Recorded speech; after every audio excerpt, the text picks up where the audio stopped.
That's the camera output from the drone.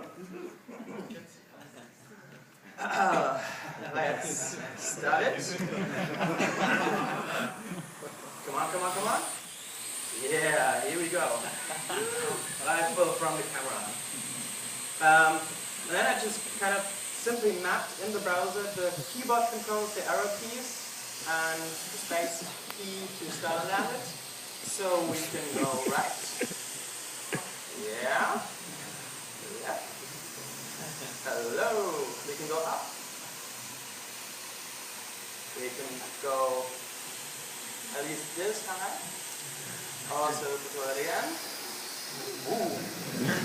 We could also do some crazy kind of like flips and things, but I'm afraid there's not enough room here.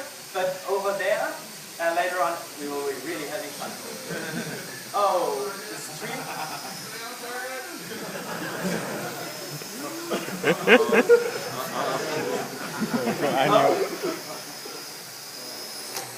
By the way, if you're ever under attack by a drone, just flip it over to the back.